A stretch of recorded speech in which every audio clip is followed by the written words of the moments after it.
ترجمہ کرو گے، رسول صلی اللہ علیہ وسلم ابو بکر سے کہہ رہے، قرآن کے الفاظ گواہی دے رہے، لا تحزن ان اللہ معنا، غم کیوں کرتے ہو، اللہ ہمارے ساتھ ہے۔ اگر نبی ایمان والے تھے اور ابو بکر نعوذ باللہ بقول تمہارے اہل ایمان میں سے نہیں تھے، پھر قرآن کیوں کہہ رہا ہے ان اللہ معنا، اللہ ہمارے ساتھ ہے؟ نبی کو یہ کہنا چاہیے تھا ان اللہ معی، رب میرے ساتھ ہے۔ جس طرح اللہ اپنے رسول کے ساتھ، اسی طرح وہی اللہ کی معیت اس وقت ابو بکر صدیق رضی اللہ عنہ وارضاہ کو حاصل تھی۔ ان کا ایمان بنی اسرائیل کے ایمان سے بہت بڑا ہوا تھا۔ جب موسیٰ علیہ السلام بنی اسرائیل کو لے کر چلے، فرعون کا لشکر پہنچا، بالکل وہی منظر، سامنے سمندر ہے، پیچھے فرعون کا لشکر ہے، اور ادھر بھی غار کے اندر راستہ بند ہے، غار میں ابو بکر اور رسول اللہ ہیں، اور غار کے منہ پر کفار موجود ہیں۔ وہ بھی کہنے لگے، بنی اسرائیلی بھی، اے موسیٰ ہمارا دشمن تو آ گیا۔ موسیٰ علیہ السلام کہنے لگے، انما یا ربی، میرے ساتھ میرا اللہ ہے۔ یہ نہیں کہا کہ ہمارے ساتھ اللہ ہے، صرف اپنا کہا، انما یا ربی، میرے ساتھ اللہ ہے۔ بنی اسرائیل کو موسیٰ سے وہ نسبت نہیں ہوئی تھی جو ابو بکر کو محمد کے ساتھ تھی صلی اللہ علیہ وسلم۔ میرے آقا نے یہ نہیں کہا ان اللہ معی، کہا ابو بکر لا تحزن ان اللہ معنا، غم کیوں کرتا ہے، اللہ تیرے بھی ساتھ ہے، اللہ میرے بھی ساتھ ہے، اللہ ہم دونوں کے ساتھ ہے۔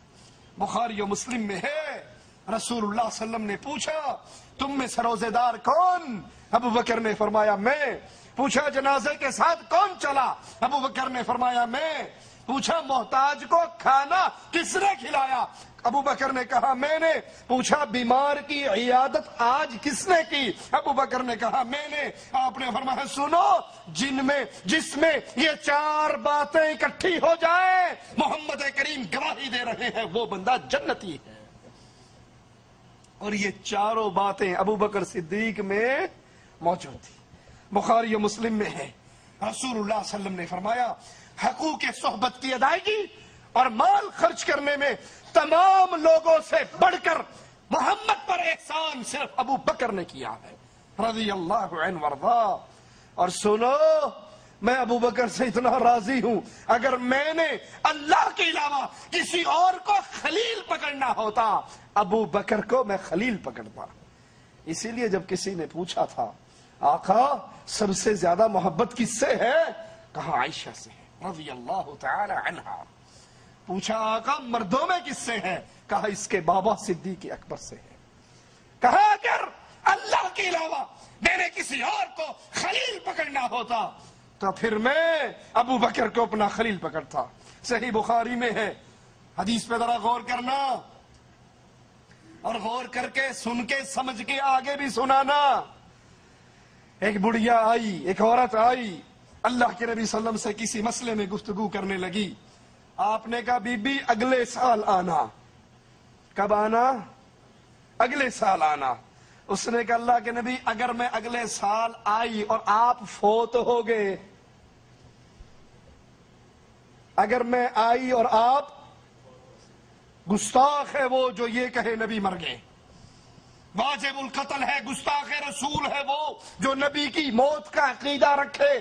سنے مولویوں کے فتوے یا نہیں سنے؟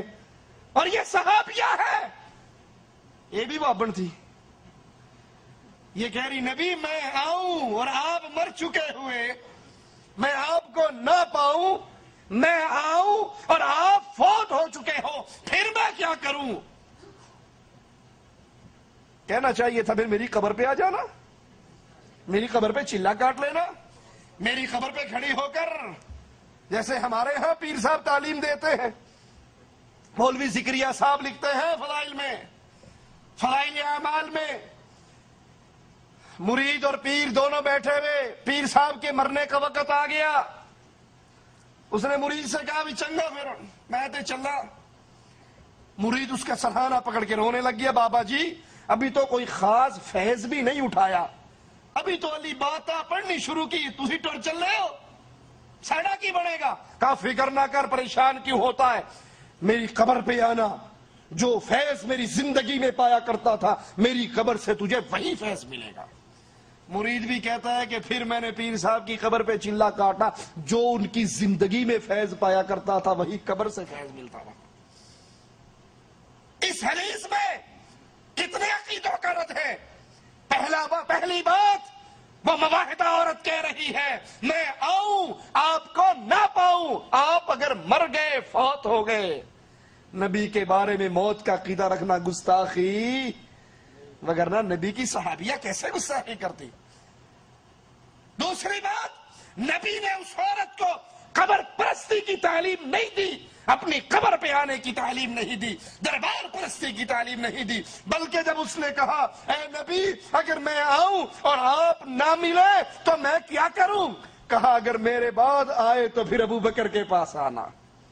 تیسرا مسئلہ بھی ثابت ہو گیا، نبی کے بعد نبی کے مسلح پہ کون، نبی کے مقام چھوڑے ہوئے اس مقام پہ نبی کا خلیفہ کون بنے گا.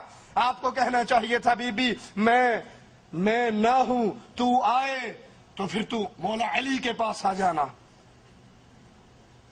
وہ مولوی صاحب بیان کرتے ہوئے کہتے ہیں نا، جب اللہ کے نبی معراج پہ پہنچے تو عرش پہ بھی ایک پردہ پڑا ہوا تھا. پوچھا یہ پردہ کیسا ہے، اللہ یہ پردہ کیسا ہے. اللہ نے پردہ ہٹا دیا، پیچھے مولا علی بیٹھے ہوئے تھے. نعرہ حیدری، اسی علی کی شان بتانے کے لیے تجھے یہاں بلایا ہے. ایک ذاکر کہتا ہے ہم نے سارے انبیاء کی سیرت کو دیکھا، ہمیں مولا علی جیسا نبیوں میں بھی کوئی نہیں ملا. لا حول ولا قوت الا باللہ، انا للہ و انا الیہ راجعون. ایک ذاکر کہتا ہے کہ جب اللہ کے نبی خیبر کی جنگ